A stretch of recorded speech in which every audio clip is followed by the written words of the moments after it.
So, Meg, welcome Thank to you. you're welcome to the Fool's Journey. Uh, the conversation that we're having today is wide-ranging and far, and I'm looking forward to every nook and cranny that we may fall into. I'm sure we'll explore not enough of everything that I'd like to talk about with you. So, I'm looking forward to just all the bits and pieces that we're going to get into. There's so much in this new book, Finding the Fool, that we're going to have even more depth on. So I'm looking forward to digging into that. But before we do, I'd love for you to have an opportunity to introduce yourself however you choose. Cool. Thrilled to be here. Thank you so much for having me. My name is Meg Jones Wall. I use both she, her, and they, them pronouns. And I am a queer, multi-hyphenate weirdo. I am a photographer, a writer, a tarot reader. I have been an event planner and a production assistant. I have been a food and travel photographer and writer. I have a master's degree in food. I don't know. I've done a lot of different things in my life, but right now it is in the realm of writing and exploring tarot, which is magical and wonderful and weird. I love the magical, wonderful, and weird. Yeah, it's a beautiful place to be. I like this weird little intersection. It's a good place. And we met, I think, like just pre-pandemic, Yeah, one of the 2019. last things. Yeah, it was 2019, right? The tarot conference. Yeah. Yeah, I think that was the one time I made it to that tarot conference because I bought tickets for 2020 and then, 2020 was Same. And 2020. I was going to get to teach in 2020, so I was so Oh, disappointed. yeah. And for multiple reasons, because I was so enamored after the first time being there in Yeah. 2019. Yeah, that And was my first time too. and you were one of the first people I met. We were sitting Yeah. next to each other at a table of visionaries, apparently. Yeah, apparently.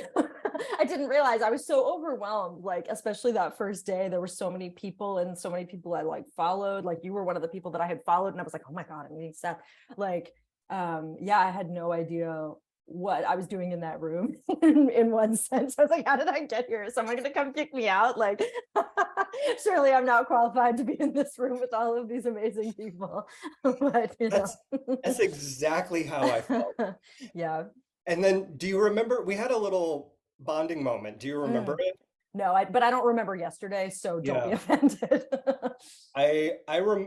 You were one of the people that I remember so distinctly from that conference because as we were sitting next to each other, there was a person on stage who was giving a talk about how to do a specific type of divination, and we had Mm. these tools in front of us, and they were charms, and we were casting them. Oh, that's And the experience was really interesting. right. But I remember looking at you and going, "Did you hear? Are you hearing what I'm hearing? Do you remember this?" Yes, I do. That's I 100% remember this now. Yeah, we looked at each other. We were like, okay, well, okay, we're just gonna figure this out. Like we were Yeah, just throwing charms. We had no idea what we were doing. no idea. No idea. And It it was was such fun, but I had no idea what I was doing. it was a blast. I felt confused, but I also was so grateful to have someone next to me who, when I was having this moment of not only confusion, but also, did you just hear this like really biased, appropriative, and Mhm. heteronormative experience go through all of everything we just heard? And Uh-huh. that's how we're supposed to approach this? And you were like, oh yeah, this is weird. I was like, oh no, I hate this. Like Yeah. sometimes you're just really aware you're in a room full of like white cis straight people. Do you know what I Yeah. mean? And like, Mhm. and I say that as a white person, but like sometimes you just hear something and you're like, okay, okay, I need a cigarette and another place to be. And in that moment, while there were still moments of discomfort and newness Mhm. and everything, I was like, oh, there's someone else here who knows. Yeah. Who's I'm not having the alone. same like slightly horrified out of body experience right now. We're like, well, we're in the middle of this conference room and we just got to finish this thing, but also, okay. Okay. I'm not the only one that heard that. And yeah, we're just gonna get through this. Get through it, plow ahead, keep Move going. on, move on. Yeah. Yeah. So, No, I remember that. I So can see why I forgot it, but I do remember that. it was a moment, and Mhm, I am grateful not only for that moment, but I'm also I'm seeing that through line continue mhm. in the work that you're doing. So I know you're also writing for Autostraddle. Yeah. You have a lot of stuff that I mean, you're coming out monthly, right? Yeah. I've been writing the Taroscopes column monthly. It started in January 2019, and I have never missed a month. Month. 5 years.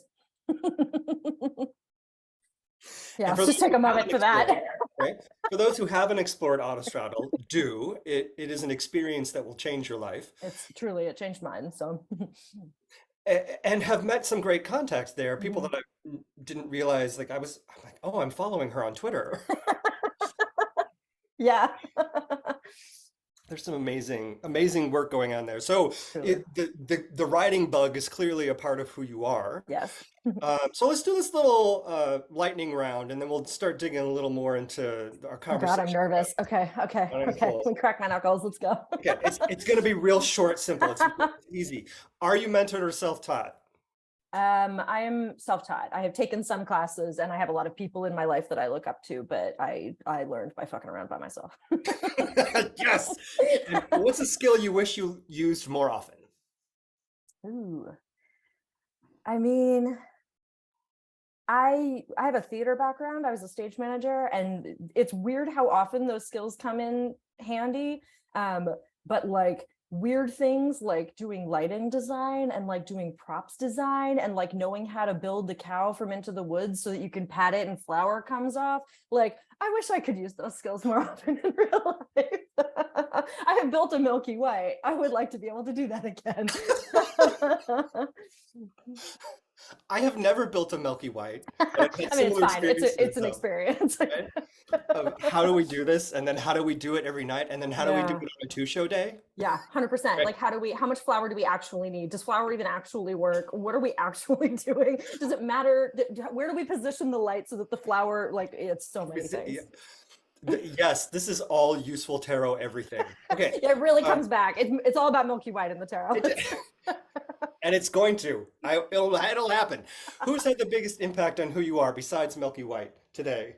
Christ, I thought you said these were easy questions. They're totally easy. Who's had the biggest influence on my life? Yeah. Um, Jesus, for better or worse. You I'm don't not have to really explain kidding. that. Gotta be honest, but So, I don't like it, but it's true. I know, right? Yeah. And you even talk about that a little Yeah. bit about how you came up in this experience. So what is that? How does that make you who you are? I mean, I think when you are raised in a fundamentalist, conservative, like white evangelical world, it shapes every part of your worldview, even when you don't realize it. And so, even once you've left the church or left the faith, if that's something that you choose to do, there's a lot of unlearning that just kind of is going to keep happening for the rest of your life. And things will happen and you'll be like, oh, is this religious trauma? Like, it's the butterfly meme, and you're like, oh, this is a new fun way. I didn't quite realize that I was a little fucked up. Cool. Okay, I will make a note for my therapist. We will talk about this. um I think it's so profoundly shaped so much of who I am as a person, again, for better or worse, that it's almost hard to talk about because it's been so ingrained into my upbringing. And leaving it has been an incredibly transformative and difficult process that I'm grateful to have undertaken, but it's not a small piece of who I am. Well, I think that's part of I don't know, it comes up a lot for me when I talk to tarot readers, what their religious Mhm. or spiritual experience has been. And it especially comes up for queer tarot readers Yeah, because we can't divorce ourselves from it. no. And I'm wondering, what is that foundation then for you? As a reader, as a queer tarot person, what is that foundation? I think it's really turned into, is this coming from me, or is this coming from a place of authenticity that I jive with, that I resonate with, or is this something that I'm doing simply because I feel that I'm supposed to do it, or that this is like an expectation that is being put onto me? Like when I left the church and bought a tarot deck, which was not like a seamless, this week I'm leaving the church, next week I will go to the Strand. Like it was not like this neat little journey. Yeah. But the process of doing that, like I immediately ran into all of these rules for tarot reading. And I immediately was like, well, I guess I have to follow all of these new rules. Mm. And I didn't like that at all. But it meant that it like, I didn't even want to buy a deck because I was like, am I just like jumping out of the pot into the fire or whatever that expression is? Like, am I just exchanging one set of dogma and rules that were made by someone else that I don't really understand or agree with for another set of rules that I didn't make and don't know if they matter or not? So I think for me, it's been this really intensive process of learning to be like, okay, do I actually want to follow this rule or this system, or am I just doing it because I think that's what I'm supposed to do? What Did were that some of answer your the rules? question? I don't know if that Yeah, answered your yeah. question. Yes. And what were, do you remember what some of those immediate rules were at the beginning where you were like, what? I mean, the biggest one and the one that I talk about so often that people are probably tired of hearing me talk about it, but I'm going to do it again, is that like so often we're told we have to start with the Rider-Waite-Smith, which like if you love that deck, fine, you know, go forth, whatever, do your thing. But I did not. And so like for me, it was very much like, okay, I'm gonna put this deck in my internet cart. I'm not going to buy it because I don't want to. I did that like a dozen times. I'm like, "Oh, okay, I can't, I just couldn't make myself do it. I didn't want it. I just did not like it. I didn't want to use it." But that came up so consistently. And there's other things, you know, you have to be given your first deck, or you have to store your deck in silk, or like, I don't know, like there's so many weird little gatekeeping rules that are worked in, and then they just keep getting repeated over and over and over. So you just keep seeing the same Yeah. bullshit. Like, who cares how you store your cards? Like, keep them somewhere they'll be dry. That's it. And look, if you need your cards to get wet, then fine, that's free. You know what I mean? Like, I don't know, I'm not here to police how people do their They'll readings. have Like, a wonderful wrinkled, warpy quality yeah, to them there's that no one else. probably waterproof cards. Like, go find those. Like, There's plastic cards. there You are can get plastic 100% cards now. plastic cards. Yeah, there's like a transparent tarot that's Yeah. like there's all kinds of cool shit out there. Or just like use digital cards, like whatever. Like do your thing, you know what I mean? Like, but there's so many rules, and it can feel really like, I know some of them come from a good place, like the Rider-Waite-Smith, you know, there's so many things written about it and so many resources. It does not feel accessible as a deck to me, but in terms of the sheer volume of resources written about it, there are a lot of resources which can make it more accessible. But like some of them I'm just like, who cares how you store your cards? What? You don't, what? The only purpose it serves to have someone have to give you your cards is meaning that you feel like chosen or something, or like hand selected by someone. And like, what the fuck are we doing? Like, who's that for? Who does that serve? Like, I don't know.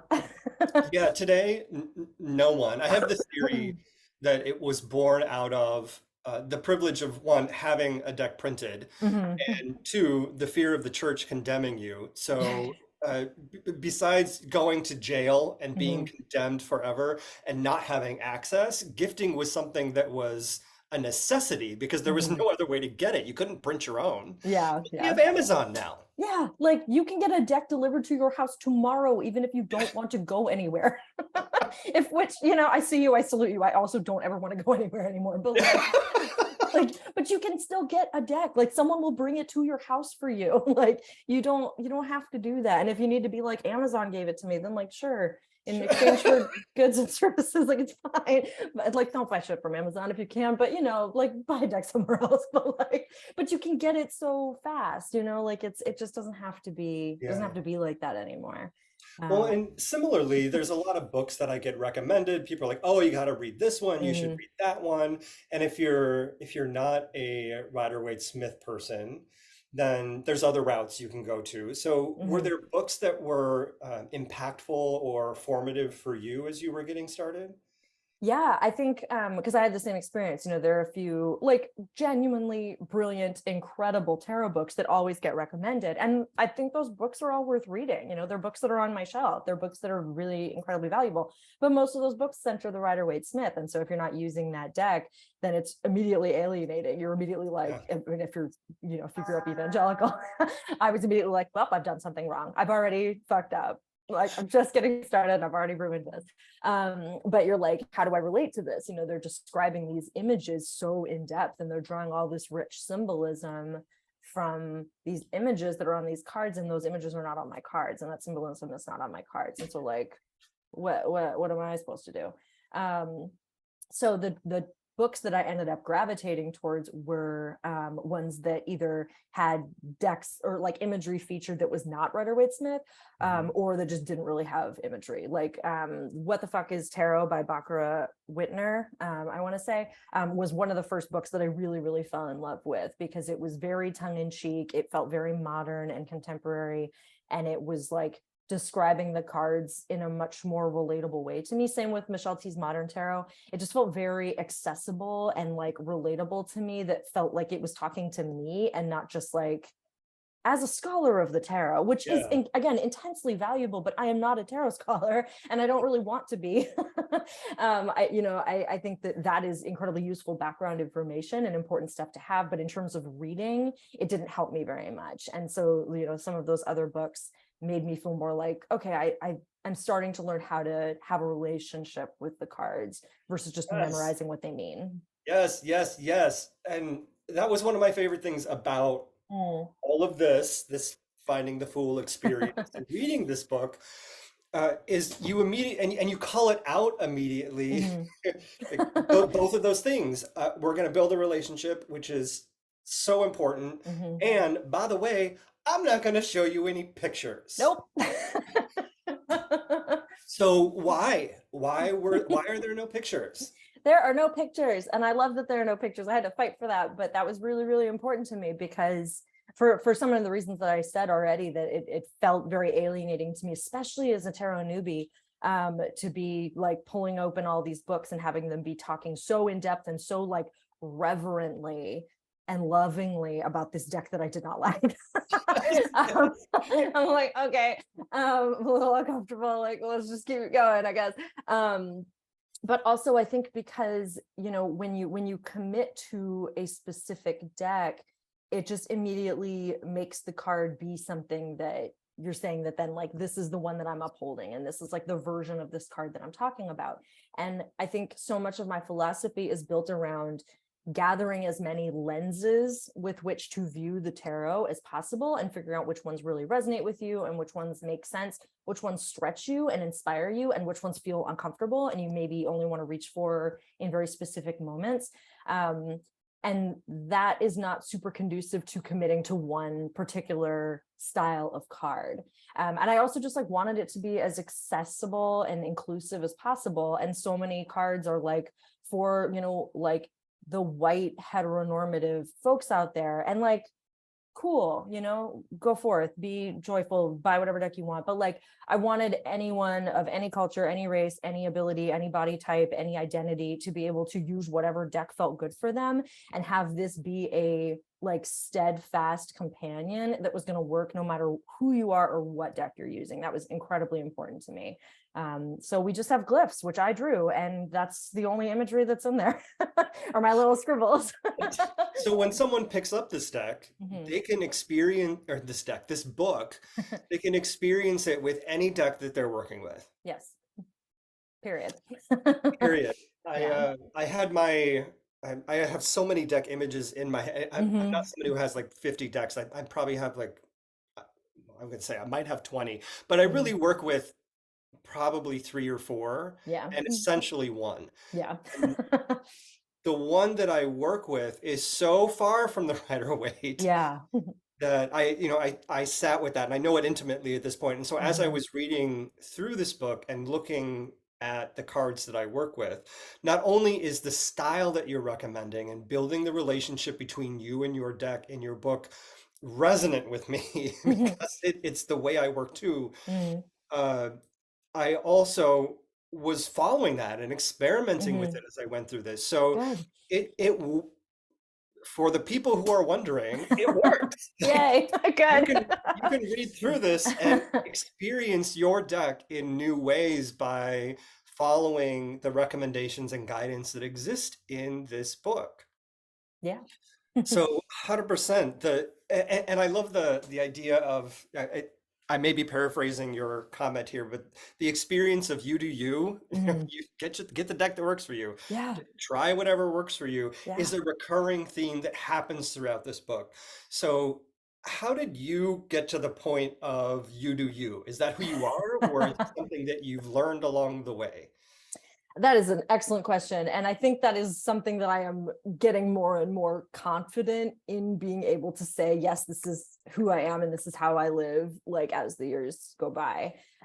Because, again, I was raised evangelical and I was raised in a church that was very much like, don't be a sinner, but definitely don't be queer. Like you can be a sinner, but being queer is even like the worst possible thing you could possibly be. It was that time, and it was just the worst possible thing you could be. And like my parents were really involved in the church. Like there were like church leaders, church planters, like very prominent. So like I was very visibly the eldest daughter, and I was very trying to follow the rules as much as possible. And also like so in the closet, I didn't even realize I was in there. Like I was just making my home in the closet. I was like, I live here, this is fine.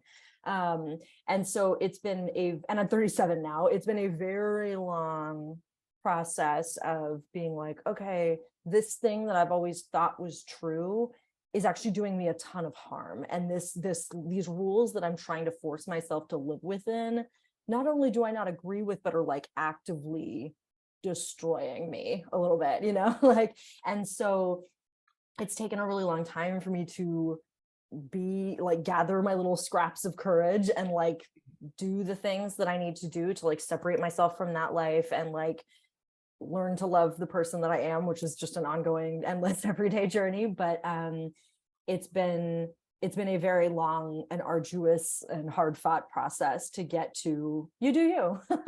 And like that's okay, like because I think it's such a cute like pithy like phrase, but like I think especially when you're queer or when you're raised in environments that actively tell you that what you are is evil,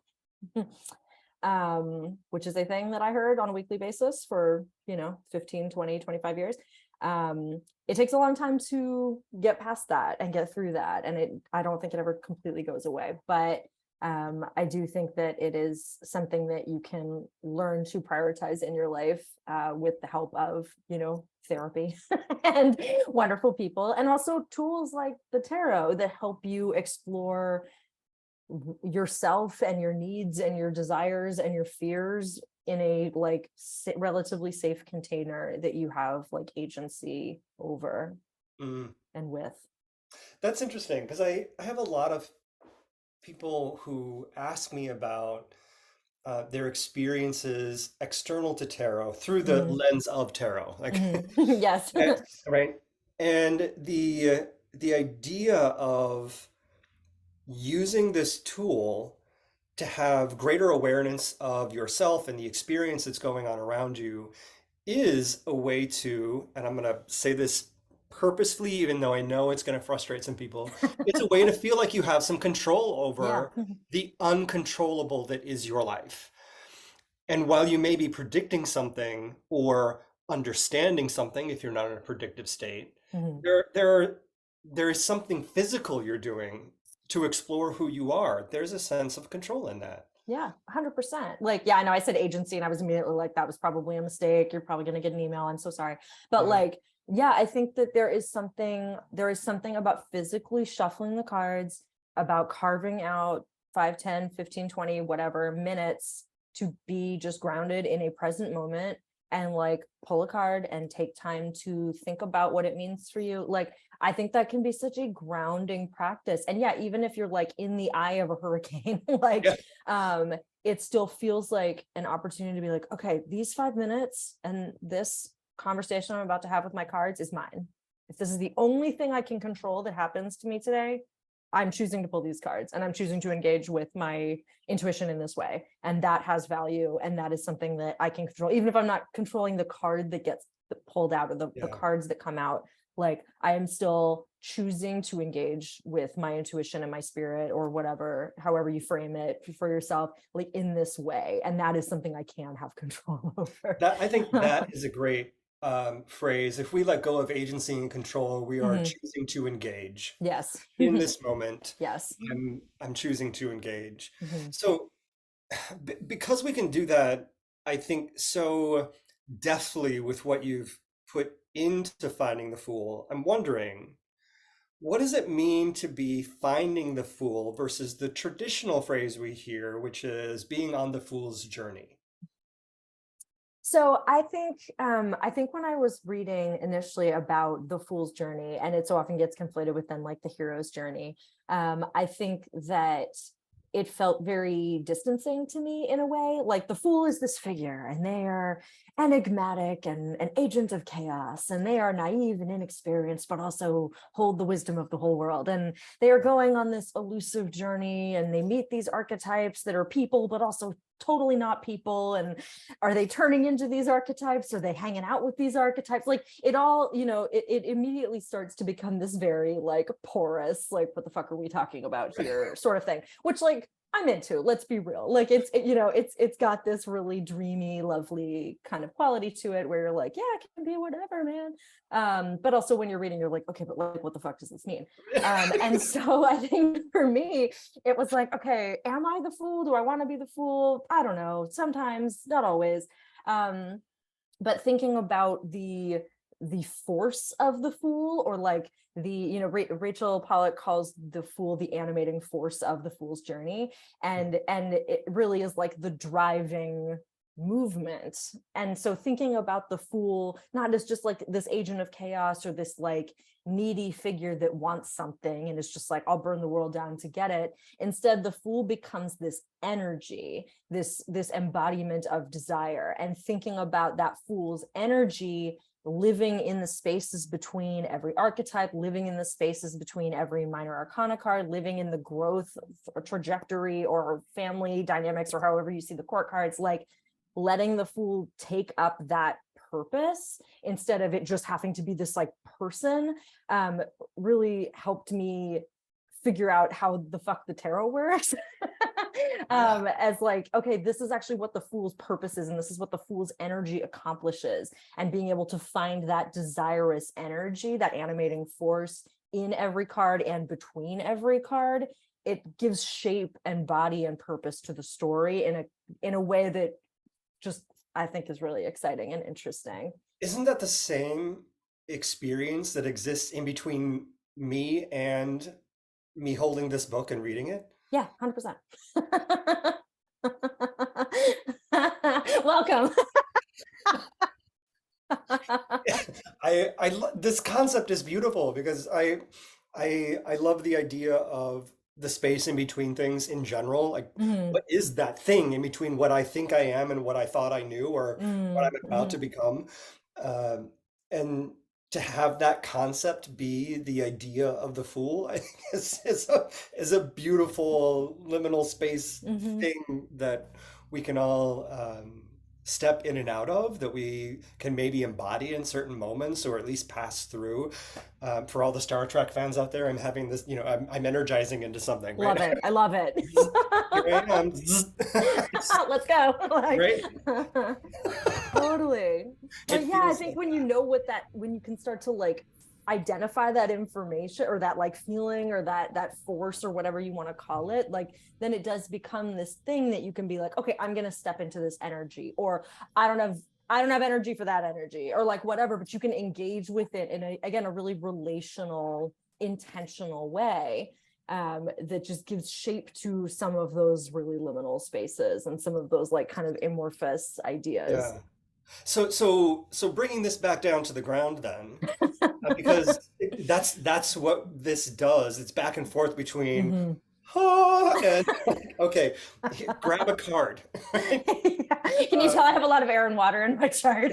it's beautiful. I love it Oh, because I have a lot of fire and earth. I love that. Great. We have Perfect. here It's a we are beautiful completing thing. a circle. We love to see it. The experience then of being this may feel like a weird out of context, but it's not. No, I'm go bringing with back it. around, I Go with promise. it.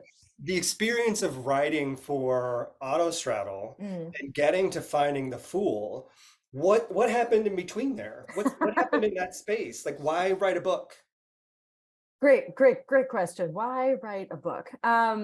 So I started writing for Autostraddle and wrote the first draft of Finding the Fool in the same year. Those things both happened in 2019. And so I started writing for Autostraddle because I went to a camp that they had in 2018, and I met my now dear friend Heather Hogan, who a few months after we met, as we like became friends, and she was following me on Instagram, she was like, you should write about tarot for Autostraddle. And I didn't know that it was really ballsy to pitch a column. I just did it.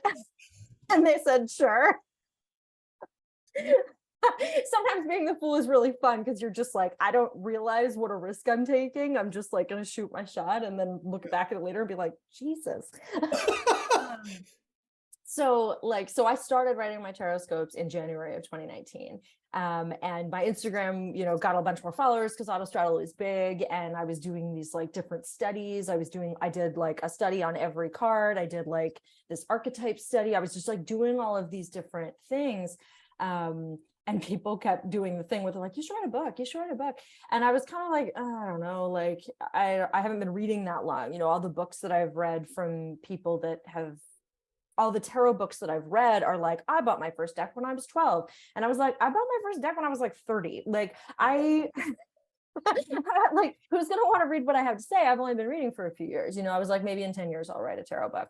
But I kept thinking about the books that I was looking for when I started reading, and how I really wanted a book that gave me permission to not be good at it right away, and that encouraged me to keep going even when I didn't get it, or that didn't just say tap into your intuition and like kind of leave it at that without any like practical ways to do that.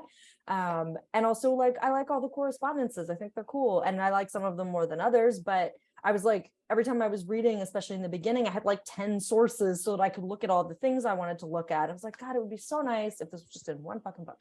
So in 2019, I kept thinking about, okay, well, if I did write a book, what would it be? What would it look like? And by the time NaNoWriMo, however you say that, came around in 2019, I was like, fuck it. Like, I've done this a few times. It's always been for fiction that I've literally never looked at again. But what if I did it with a nonfiction project, and I just see what's in me, and if it's a book. And I wrote my 50,000 words, and at the end of it, I was like, shit, I think I actually have a book in me. I think this is a whole thing. So they like, I don't think of them as being this and then this, but I hadn't really thought about the fact that happened in the same year. Yeah. But yeah, That's I think it gave me a lot of confidence to be like, okay, just because I haven't been reading for 20 years doesn't mean that I don't have a way of framing this that is helpful to other people. I think it really bolstered my sense of like, okay, I don't have to have 30 years of experience to potentially still have something to offer in this space. Yeah, I think point of view is extremely relevant. Yeah. We But shut imposter ourselves syndrome down. is real. Yeah, it is. Imposter syndrome is real. We shut Yes. ourselves down for the expectations that we have based on other Mhm. people we know, and Yep. yet our point of view, and especially a point of view from the experience that you've had and the life that you're living, there are so many other people that have similar experiences who are looking for Yeah. all of those things. 100%. Yeah. And like, as my audience grew and I connected with more and more people on like social and like in conferences, because that was also in 2019, Yeah. and different things, like I started to be more and more like, okay, like I might not be the best person on the planet to do this thing, but I could do this thing, and it will open doors for other people who might like, I hope people that read my book eventually go on to write a book that's 10 times better than my book. That would be fucking phenomenal. You know what I mean? Like, I don't think there's any like hierarchy to this shit. I think we're all just doing our best and figuring it out, and we inspire each other and teach each other, and we all learn and grow at our own pace, and that's great, and that's all it is. That is all it is. It is that. It is that. That's it. It's that. Wisdom. This is what I got for you. This is some basic Man. shit, but also like, Well, you also asked a great question early on in the book. You asked several questions of the reader, just so they have a point of view of themselves as they go through this. And I was Mhm. curious what your answer was, because you asked this question, but then I don't remember you elaborating on your own Very point of view. possible. So, where does the insight from tarot readings come from? Mm, mhm, mhm. Yeah. The short answer is that I'm not sure that I know. And I'm sort of fine with that. I think that like my Gemini rising self wants to say, well, it's from all the research that I've done and all the correspondences that I know and all of the experience that I have, like reading books, getting readings from more experienced readers, like talking about tarot with other people that read and study and are interested in it. It's knowledge, it's information, and then those insights come forward when you pull a card and they give you a foundation to whatever then your intuition is going to go do. But the truth is that I think that when I pull a card and I wait to see what's going to pop into my little brain, I think that's what the magic of it is for me, because my brain has all kinds of things in it and my heart has all kinds of things in it, and uh, I can pull the same card every day for a month and have a different reading every Mm, day. And that's that's what I'm bringing to the reading. My relationship with the cards, my experience, my energy that I'm bringing to that reading is going to be different every day. And even though pulling the same card every day for a month would be probably really frustrating, probably would not be happy about that. There's also something to be said about like what happens when you pull a card over and over and you build a relationship with it in that very specific way, and you learn to see it from different angles, and you see what comes up within yeah. you every time you pull that card. Like, does it become dread? Does it become excitement? Is it an old friend? Is it like a frenemy? Like what Yeah. relationship builds when you are pulling that card over and over? I, Am I I have dancing around your question? Probably. no, you're answering it beautifully. You're reminding me of something that happened to me yesterday during a Oh, great. reading. So this experience of like working with a card over and over and over again, Mhm. and maybe it's a frenemy or maybe it's not or whatever it is. The Four of Swords has always been a weird card for me. Uh-huh. Like you see it in the Rider-Waite, and every book tells you it's about rest. I'm like, this card doesn't know. It frustrates me in the idea of rest. Mhm. Um, so all of the techniques that I've learned, all the things that I employ in reading, I've come to have so many varying degrees of understanding of this card. And Mhm. yesterday I had a new one. Mm. I was reading for this young queer person who is trying to understand the relationship with a an older person Mhm. that they would love to have a relationship with, and it's very much an age gap relationship. Like Mhm. this is a real experience, and they're trying to understand it and where they are in it. Now, through the course of the reading, I discovered, and it was confirmed, that this older person is recently out of the closet Mm. after the Four of Swords came up, and I was explaining how I saw the Four of Swords, and it dawned on me that it was coming up as a red flag for the relationship Mm. as baby gay. Like Mhm. this Four of Swords is representing baby gay. Mhm. They are, and I got to ask them, are they newly out? Is this what the experience is? And they're like, yeah, they're not even 2 years out of the closet. Mm. They're just out of a divorced heterosexual relationship, and they are now ready to go experience the world. Oh, bless. And right, and I had said also, this looks like one of the red flags you're going to have is that they're about to go through some like they're going to go be the best queer whore they can be. They're going to 100%. go Go, baby gay. experience it. Go do the Yes. thing. And they confirmed that back to me, and I was Mhm. like, oh, so all that to say, the Four of Swords and I have had a contentious relationship in what it's meant to be. Mhm. Recently, after seeing that card for nearly 40 years, I see it now as an experience of recognizing these like baby gays Mm. in That's the so world that we're about to cute. experience, right? Yeah, like protecting that tender little truth. Like, I love that.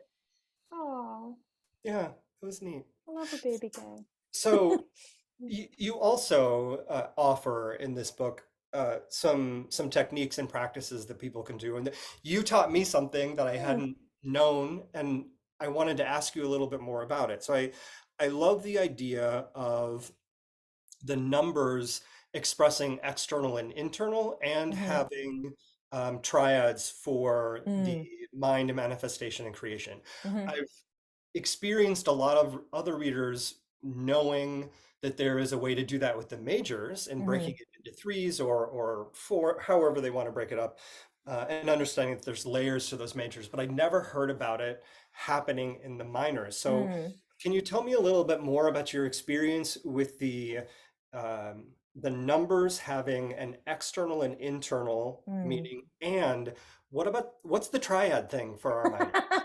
So the triad thing is a little bit of like, not like advanced numerology, but it's a little bit more complicated. So I'll touch on that afterwards. But I think for me, numerology is kind of one of the early correspondences that really like helped me learn tarot in a way that felt much more accessible. Because like the astrology correspondences, the like Order of the Golden Dawn astrology correspondences, I don't love. Like I have been writing about them every month for 5 years, and I don't love them. They're fine. But I don't think that they're always the most helpful correspondences to use. I think if you have an astrology background, it can be a useful thing to have in mind as you're learning. And perhaps if I was a really experienced astrologer, I would have stronger feelings about that. But I have never found them to be intensely helpful. But numerology, I have found to be intensely helpful. And it's because of the structure you're talking about, like being able to connect major arcana archetypes and energies with like seeing the ways that that echoes and ripples throughout the minor arcana was really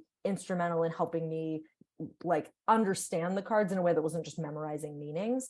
And so I think for me, being able to look at like spend a lot of time with a major card and then be like, okay, this is kind of the energy that this is bringing, either externally or internally, and seeing how that then is kind of like teased out and clarified in a certain element, the relationship that then that number and that element can have back with that major arcana archetype. And so I think the internal and external thing is really thinking about, is this something that I want to sit back with and find stability within, or is this something I want to take action around and potentially disrupt with? And it doesn't have to be quite that clean and simple. This idea, I feel like I wish I could remember exactly how it is, but Diana Rose Harper wrote about this in the book for the Rosebud Tarot. She talks about this like inward and outward dichotomy in a way that I really like. And Rebecca Skolnick talks about this more specifically in the Witch's Book of Numbers, which is a really brilliant numerology text that I highly recommend. But I think in general, it's this idea of like, are you looking to stabilize and find safety within a choice that you're making, or like observe something, or find like comfort and power in something? Or are you looking to take action on something, or investigate something, or break something down, or move away from something? And I think that the odd numbers as movements or exploration or questioning or changing, versus the even numbers, which are tend to be more about like finding stability or taking a breath, taking a beat, creating foundations or making a really deliberate choice, can be helpful in learning the cards, but also in reading with more depth. Because especially to your point, like with the Four of Swords, it's like, how are we finding safety, stability, comfort, intentionality within the realm of air or swords or the mind or communication or information or truths or insights or whatever? Like, how are we finding foundations and power and control, but also discipline and limits in that realm of the element of air? Does that answer your question? You have a look on your face, and I'm like, did I ramble too much? No, that there was nothing rambling in that at all. We're going to want to rewind that or play it back like 20 seconds. Slowly. I probably Take talked too notes fast too. if you didn't already, because there each sentence, each punctuation mark was something else that you just learned. So it's a little mini masterclass on numbers. Love it. I'm glad to help. So so what would you add about the triad? So the triads, I think, are just another way of finding patterns within the cards. So if you think about them as like what each group kind of wants to accomplish, or again, like what their driving force is. So like the manifestation triad, what is that, 1, 5, and 7, is like cards that are looking to imagine something different or understand the purpose behind something. So we think of 1 in the Magician as this very initiative, like innovative, imaginative, like dreaming big. We think of the Hierophant as like what came before and where do we want to go? What boundaries are we willing to break? What adventures do we want to have? What do we want to explore or experience? And then 7 is this really interrogating, what does it all mean? What do we want to pursue? What the fuck are we doing with our lives? Energy. That's all like, you know, this really like dreaming big, like analysis and practicality combined with the realm of the mind and like thinking about what we're going to manifest. Yeah, I've literally got to pull my own book out because I'm tired and I can't remember the triads. Where's my little section? There we are. Yeah, that's what I said, the mind triad. 248 is manifestation. I couldn't remember the names of them. 248 is manifestation. Those are all even numbers, and so they're all trying to find control and discipline and power within the choices that they're making. So if we think of the priestess as this really internal, what is authentic to me? What do I want to do with all of these ideas that I'm having? Like, which one do I want to pursue? The emperor is like, okay, what limits do I need to set for myself? How do I protect what is growing? How do I step into my authority as the person being in charge of this thing? And then strength and like the star as like this, what do I believe I can accomplish? Aren't I a badass? Like, I'm going to take like real control and ownership over this, even if it requires patience and steadfastness. Like, that's all making a thing happen, but it's really intentional. And it's not about speed. It's about making the thing really happen or manifesting the thing. And then 369 is the creation triad, is, you know, Empress and Lovers and Hermit. It's this messy, emergent, what are we putting out tangibly into the world? How do our actions have consequences? How do the choices that we make create responsibilities as well as new opportunities? And like, what is wrapping up and what have we learned? And how is that changing the shape that we take up in the world? And like, what new thing is going to start anew? Like, what new cycle are we setting up that we're going to then step into again? So I think the triads can be, I don't think it's something that has to work its way into your like every reading, but I find that if I'm doing a larger spread, which I don't do big spreads, I don't like them. I really like a tight, clean, like 2, 3, 4 card spread is my sweet spot. But if I'm doing a bigger reading and like all of these 3s and 6s and 9s are all coming out, like I notice that, you know, and then you're like, okay, there's some big creation energy happening here. Like, where do we want to get messy? Where is perfectionism perhaps like creeping in a way that's not useful? Or like, what can we learn in thinking about that as being a through line for the reading, as just like an additional theme or something to keep in mind. I don't find it quite as helpful in like a single card reading. It's not necessarily going to give you a whole lot. I find it's more useful for like pattern making. Yeah, that grouping and pattern, I agree. That's such a wonderful extra layer, especially to those larger spreads. But it's Mhm. in the way that you're presenting it in here. Besides the idea of it being a grouping in a larger spread, the way that I experienced it when I was reading it in this book is that it was another way in for me into what Yeah. these minors can be beyond what someone told me they were in a book, and getting stuck in that pattern that somebody at the turn of the century, who was that cis white dude with money and power and bias, said it Yeah. should be, and And it's some weird lived this ethics. right, and some weird ethics, and it's lived it long. I mean, that lets me buck the system. Yeah, 100%. It's like, okay, like sure, whatever that guy thought, fine, whatever. That can be whatever it is, but it doesn't have to be the be all and end all foundational support of everything I build my tarot practice upon.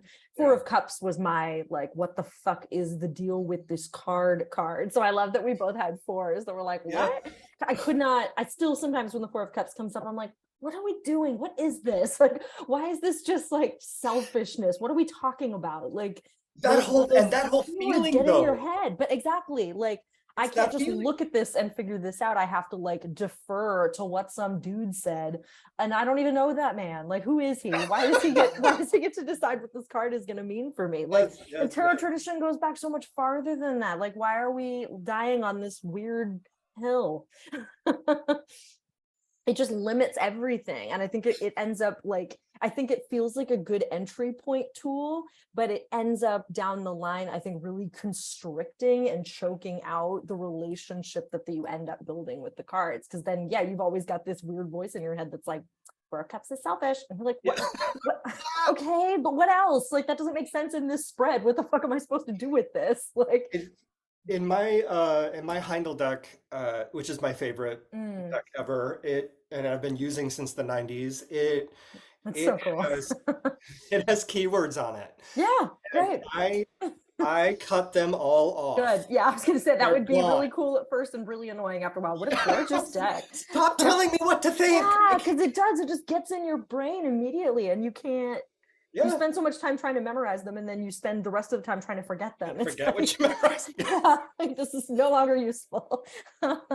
So you also mentioned in this book that and I'm going to bring us back around to the beginning of the book, because Sure. we just Yeah. kind of went through a little, there is a period in the middle where you talk about how you see some of these cards and how someone else might approach them, and I think that's beautiful work, and some of these techniques that show up near the end, and there's all this wonderful meaty goodness at the end that people just need to experience for themselves. uh, Back to the beginning, here's my fool's zero, Love and it. I don't know if I'm going to tie in Milky White here or not, but I'm eager to see if you can get Milky if I can White. do it. You mentioned that tarot helps us figure out who the hell we are instead of reinforcing who we've been trying to be. My question is, who are you now? Who are you today? Who is Meg? Meg? Oh boy, who is Meg? I feel like these are questions that don't, at least for me, like I'm becoming more and more okay with not having super clean answers to these questions, which again is probably my Gemini rising as just being difficult. But I think that there is something really profound in I don't know, or I'm figuring it out. Like I think that there is more power to that than we tend to give it. I think I don't know is often seen as like, oh, you're not asking the right questions, or you don't care about this. But I think there is an earnestness to I don't know that can be really beautiful. I think that I am no longer trying to be the good Christian girl that I spent so many years thinking I needed to be, that was the only way I could like survive. Oh boy, this is such a good question. It's such a simple question, but yeah, I love it. I think I'm figuring it out. I think I'm finally learning to be like, I am a writer, which is hilarious because I've been writing my entire life, but I'm finally owning like I am a writer. That is an identity that I can claim. And I guess I'm non-binary. I haven't really like figured out what language feels best for the they them pronouns that I've added in, but I don't kind of care. I really don't. Yeah, I think I am someone that is profoundly interested in transformation and someone that loves to ask questions, and I am intensely curious about basically everything. And I think that my mission is very much attached to like exploring things that can't always be named, and I don't know what that's going to bring me to, but I What do you am think along your for the next ride. tarot revolution is then? I don't know. Oh, I don't know. I'm doing all this shit with archetypes and elements, and I have been for a long time, and I'm trying to figure out what shape that's going to take. It's probably a book shape, but it might not be. But yeah, I'm just really into disrupting shit and asking people why they're doing the things that they're doing. Like why does this mean this? Why does it have to mean this? Why does it only mean this? Where did that meaning come from? Is it yours? Like, and if it's not yours, are you attached to it? And if you're not attached to it, then why are you using it? Like, because there's nothing wrong with being attached to those things, but if it's not helping you, if it's just getting in your way, then what purpose is it serving? If it's a good friction point for you to keep asking questions, then absolutely keep it. But if it's just causing you consternation and it's just like disrupting your readings or your thought process or your studies, then like why are you hanging on to it, buddy? It's And I like mean that sticking with flour instead of heading for baking powder and nothing. exactly, like what are we doing here? Like you have other tools at your disposal, like try something else, And I mean that philosophy can be applied to literally anything, but tarot is my lane right now, so I'm sticking with Mm. it. All right. So we have we have very quickly reached our time Oh, together. sure. That was It fast. always happens. Always happens. We could talk about all of, there's so much more I could talk to you about with this. So people are just going to have to buy the book and Just gonna experience have it to buy the and book. Hmm. have conversations about what's in there. So where can people find it? Where do they find out more about you? All the things. All the things. So Finding the Fool is distributed by Wiser, which means you can buy it around the world. I've been getting a lot of questions on Instagram lately, like, can I buy it in this country or this country? And as far as I know, you can buy it everywhere. So go to your favorite bookstore. If they don't have it, they can probably order it for you. But it is on Amazon, it's on Bookshop, it's on IndieBound, it's on all the shops and all the places and all the land. Um, but you can find me. 3am Tarot is the best place to find me. That's where you can sign up for my newsletter. It's where you can check out my course offerings and my reading offerings. It's where you can learn more about the book, read all the nice things that people had to say about it. And you can also connect to all of my socials. My Instagram is 3am.tarot. And I am, in fact, still on Twitter. I'm at Meg Jones Wall for as long as Twitter is whatever Twitter has become. And whatever Instagram is I becoming. know it's all very strange. I'm on TikTok at 3am.tarot too, but I don't really create much there. I'm mostly just a lurker, but occasionally I throw things on. I appreciate your lurking. I I'm like just, lurking. It's comfortable. It's a nice place to be. well, thank you. This was a wonderful way to experience a Sunday morning. I really Thank you. appreciate Truly. spending What a time gift with to you. be here. I love chatting with you. This was really great. And we shall.